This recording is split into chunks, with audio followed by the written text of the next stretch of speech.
An evening William Wordsworth addressed to a young lady far from my dearest friend. 'Tis mine to rove through Beargrey Dell, High Wood, and Pastoral Cove, where Derwent rests, and listens to the roar that stunts the tremulous cliffs of High Lodower, where peace to Grasmere's lonely island leads, to willowy hedgerows, and to emerald meads, leads to her bridge, rude church, and cottage grounds, her rocky sheep walks, and her woodland bounds, where, undisturbed by winds, Winander sleeps mid clustering aisles, and holly-sprinkled steeps, where twilight glens and dear Myre's thwaites shore, and memory of departed pleasures, more.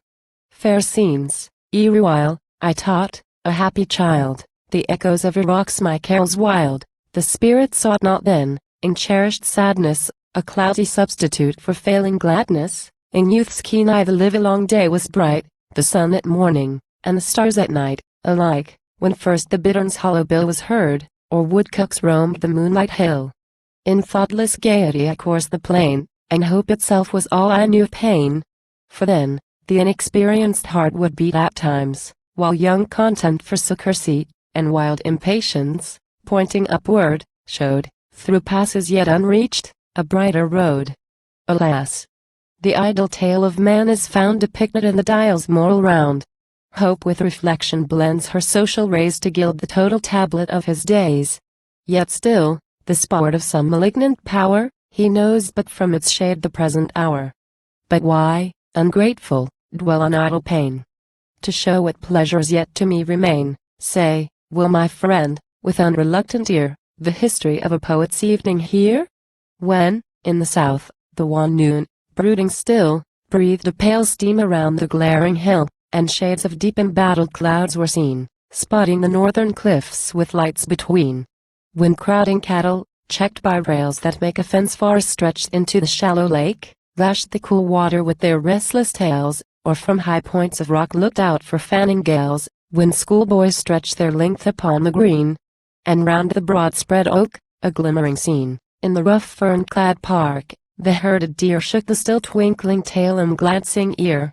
When horses in the sunburnt intake stood, and vainly eyed below the tempting flood, or tracked the passenger, in mute distress, with forward neck the closing gate to press, then, while I wandered where the huddling rill brightens with water breaks the hollow goal as by enchantment, an obscure retreat opened at once, and stayed my devious feet. While thick above the rail the branches close, in rocky basin its wild waves repose, inverted shrubs, and moss of gloomy green, cling from the rocks, with pale wood weeds between. And its own twilight softens the whole scene, save where aloft the subtle sunbeams shine on withered briars that o'er the crags recline. Save where, with sparkling foam, a small cascade illumines, from within, the leafy shade. Beyond, along the vista of the brook, where antique roots its bustling course o'erlook, the eye reposes on a secret bridge half gray, half shagged with ivy to its ridge. There, bending o'er the stream, the listless swain lingers behind his disappearing wain. Did Sabine grace adorn my living line, Blundushet's praise, wild stream, should yield to thine. Never shall ruthless minister of death mid thy soft glooms the glittering steel unsheath. No goblets shall, for thee, be crowned with flowers, no kid with piteous outcry thrill thy bowers. The mystic shapes that by thy margin rove and more benignant sacrifice approve, a mind, that, in a calm angelic mood of happy wisdom, meditating good, beholds, of all from her high powers required, much done, and much designed, and more desired, harmonious thoughts, a soul by truth refined, entire affection for all humankind. Dear brook, farewell. Tomorrow's noon again shall hide me, wooing long thy wildwood strain. But now the sun has gained his western road, and eve's mild hour invites my steps abroad. While, near the midway cliff, the silvered kite in many a whistling circle wheels her flight. Slant watery lights, from parting clouds, apace travel along the precipice's base, cheering its naked waste of scattered stone, by lichens gray, and scanty moss, o'ergrown, where scarce the foxglove peeps, or thistle's beard, and restless stone chat, all day long, is heard. How pleasant, as the sun declines, to view the spacious landscape change in form and hue. Here, vanish, as in mist, before a flood of bright obscurity, hill, lawn, and wood. There, objects, by the searching beams betrayed, come forth, and here retire in purple shade. Even the white stems of birch, the cottage white, soften their glare before the mellow light. The skiffs, at anchor where with umbrage wide yon chestnuts half the latticed boathouse hide, shed from their sides, that face the sun's slant beam, strong flakes of radiance on the tremulous stream, raised by yon traveling flock. A dusty cloud mounts from the road, and spreads its moving shroud. The shepherd, all involved in wreaths of fire, now shows a shadowy speck, and now is lost entire. Into a gradual calm the breezes sink, a blue rim borders all the lake's still brink. There doth the twinkling aspen's foliage sleep, and insects clothe, like dust, the glassy deep, and now, on every side, the surface breaks into blue spots, and slowly lengthening streaks. Here, plots of sparkling water tremble bright with thousand twinkling points of light. There, waves that, hardly weltering, die away, tip their smooth ridges with a softer ray. And now the whole wide lake in deep repose is hushed, and like a burnished mirror glows, save where, along the shady western marge, coasts, with industrious oar, the charcoal barge. There pioneered train a group of potters goad, winding from side to side up the steep road. The peasant, from yon cliff of fearful edge shot, down the headlong path darts with his sledge. Bright beams the lonely mountain horse illume feeding mid purple heath, green rings, ampersand quo, and broom. While the sharp slope the slackened team confounds, downward the ponderous timber wain resounds. In foamy breaks the rill, with merry song, dashed o'er the rough rock, lightly leaps along. From lonesome chapel at the mountain's feet, 3 humble bells their rustic chime repeat. Sounds from the waterside the hammered boat, and blasted quarry thunders, heard remote. Even here, amid the sweep of endless woods, blue pomp of lakes, high cliffs, and falling floods, not undelightful are the simplest charms, found by the grassy door of mountain farms. Sweetly ferocious, round his native walks, pride of his sister wives, the monarch stalks. Spur-clad his nervous feet, and firm his tread. A crest of purple tops the warrior's head. Bright sparks his black and rolling eyeball hurls afar, his tail he closes and unfurls. On tiptoe reared, he strains his clarion throat, threatened by faintly answering farms remote. Again with his shrill voice the mountain rings, while, flapped with conscious pride, resound his wings. Where, mixed with graceful birch, the sombrous pine and yew tree o'er the silver rocks recline. I love to mark the quarry's moving trains, dwarf pioneered steeds, and men, and numerous wains. How busy all the enormous hive within, while echo dallies with its various din. Some hear you on not their chisels' clinking sound? Toil, small as pygmies in the gulf profound. Some, dim between the lofty cliffs descried, o'er walk the slender plank from side to side. These, by the pale blue rocks that ceaseless ring, in airy baskets hanging, work and sing. Just where a cloud above the mountain rears an edge all flame, the broadening sun appears. A long blue bar its aegis orb divides, and breaks the spreading of its golden tides. And now that orb has touched the purple steep whose softened image penetrates the deep. Cross the calm lake's blue shades the cliffs aspire, with towers and woods, and quo. Prospect all on fire. Ampersand quo. While coves and secret hollows, through a ray of fainter gold, a purple gleam betray. Each slip of lawn the broken rocks between shines in the light with more than earthly green, deep yellow beams the scattered stems illume, far in the level forest's central gloom, waving his hat, the shepherd, from the vale, directs his winging dog the cliffs to scale. The dog, loud barking, mid the glittering rocks, hunts, where his master points, the intercepted flocks. Where oaks o'erhang the road the radiance shoots on tawny earth, wild weeds, and twisted roots. The druid stones a brighten ring unfold, and all the babbling brooks are liquid gold. Sunk to a curve, the day star lessens still, gives one bright glance, and drops behind a hill. In these secluded vales, if village fame, confirmed by hoary hairs, belief may claim. When up the hills, as now, retired the light, strange apparitions mocked the shepherd's sight. The form appears of one that spurs his steed midway along the hill with desperate speed. Unheard pursues his lengthened flight, while all attend, at every stretch, his headlong fall. Anon, appears a brave, a gorgeous show of horsemen shadows moving to and fro. At intervals imperial banners stream, and now the van reflects the solar beam. The rear through iron brown betrays a sullen gleam. While silent stands the admiring crowd below, silent the visionary warriors go, winding in ordered pomp their upward way till the last banner of the long array has disappeared, and every trace is fled of splendor, save the beacon's spiry head tipped with eve's latest gleam of burning red. Now, while the solemn evening shadows sail, on slowly waving pinions, down the vale, and, fronting the bright west, yon oak entwines its darkening boughs and leaves, in stronger lines. 'Tis pleasant near the tranquil lake to stray where, winding on along some secret bay, the swan uplifts his chest, and backward flings his neck, a varying arch, between his towering wings. The eye that marks the gliding creature sees how graceful pride can be, and how majestic ease, while tender cares and mild domestic loves with furtive watch pursue her as she moves. The female with a meeker charm succeeds, and her brown little ones around her leads, nibbling the water lilies as they pass, or playing wanton with the floating grass. She, in a mother's care, her beauty's pride forgetting, calls the wearied to her side. Alternately they mount her back, and rest close by her mantling wings embraces pressed. Long may they float upon this flood serene.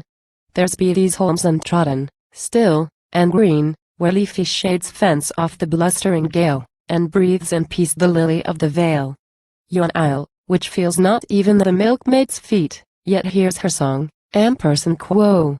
By distance made more sweet, ampersand quo. Yon isle conceals their home, their hut-like bower. Green water rushes overspread the floor. Long grass and willows form the woven wall, and swings above the roof the poplar tall.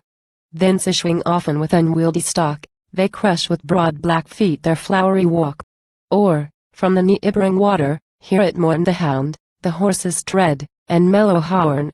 Involve their serpent necks and changeful rings, rolled wantonly between their slippery wings, or, starting up with noise and rude delight, force half upon the wave their cumbrous flight. Fair swan, by all a mother's joys caressed, haply some wretch has eyed, and called thee blessed. When with her infants, from some shady seat by the lake's edge, she rose, to face the noontide heat, or taught their limbs along the dusty road a few short steps to totter with their load. I see her now, denied to lay her head, on cold blue nights, in hut or straw-built shed, turned to a silent smile their sleepy cry, by pointing to the gliding moon on high. When low-hung clouds each star of summer hide, and fireless are the valleys far and wide, where the brook brawls along the public road dark with bat-haunted ashes stretching broad, oft has she taught them on her lap to lay the shining glow-worm, or, in heedless play, toss it from hand to hand, disquieted, while others, not unseen, are free to shed green unmolested light upon their mossy bed. Oh, when the sleety showers her path assail, and like a torrent roars the headstrong gale, no more her breath can thaw their fingers cold, their frozen arms her neck no more can fold. Weak roof a cowering form to babes to shield, and faint the fire a dying heart can yield. Press the sad kiss, fond mother. Vainly fears thy flooded cheek to wet them with its tears. No tears can chill them, and no bosom warms thy breast their deathbed, coffined in thine arms. Sweet are the sounds that mingle from afar, heard by calm lakes, as peeps the folding star, where the duck dabbles mid the rustling sedge, and feeding pike starts from the water's edge, or the swan stirs the reeds, his neck and bill wetting, that drip upon the water still. And heron, as resounds the trodden shore, shoots upward, darting his long neck before. Now, with religious awe, the farewell light blends with the solemn coloring of night. Mid groves of clouds that crest the mountain's brow, and round the west's proud lodge their shadows throw, like Una shining on her gloomy way, the half-seen form of twilight roams astray, shedding, through paly loopholes mild and small, gleams that upon the lake's still bosom fall. Soft o'er the surface creep those lustres pale, tracking the motions of the fitful gale. With restless interchange at once the bright winds and the shade, the shade upon the light. No favored I was ere allowed to gaze on lovelier spectacle in furry days, when gentle spirits urged a sportive chase, brushing with lucid wands the water's face, while music, stealing round the glimmering deeps, charmed the tall circle of the enchanted steeps. The lights are vanished from the watery plains, no wreck of all the pageantry remains. Unheeded night has overcome the veils, on the dark earth the wearied vision fails. The latest lingerer of the forest train, the lone black fir, forsakes the faded plain. Last evening sight, the cottage smoke, no more, lost in the thickened darkness, glimmers hoar. And, towering from the sullen dark brown mere, like a black wall, the mountain steeps appear. Now o'er the soothed accordant heart we feel a sympathetic twilight slowly steal, and ever, as we fondly muse, we find the soft gloom deepening on the tranquil mind. Stay.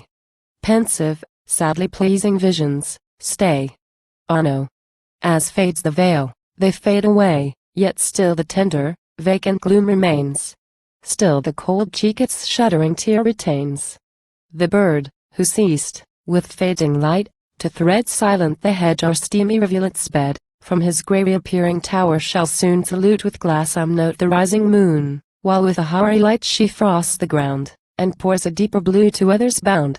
Pleased, as she moves, her pomp of clouds to fold in robes of azure, fleecy white, and gold.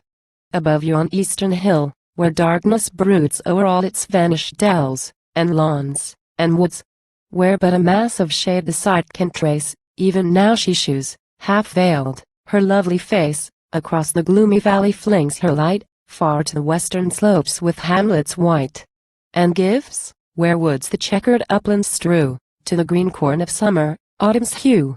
Thus hope, first pouring from her blessed horn her dawn, far lovelier than the moon's own morn, till higher mounted, strives in vain to cheer the weary hills, impervious, blackening near. Yet does she still, undaunted, throw the wall on darling spots remote her tempting smile. Even now she decks for me a distant scene, for dark and broad a gulf of time between, gilding that cottage with her fondest ray, sole born, sole wish, sole object of my way. How fair its lawns and sheltering woods appear! How sweet its streamlet murmurs in mine ear! Where we, my friend, to happy days shall rise, till our small share of hardly paining sighs, for sighs will ever trouble human breath, creep hushed into the tranquil breast of death.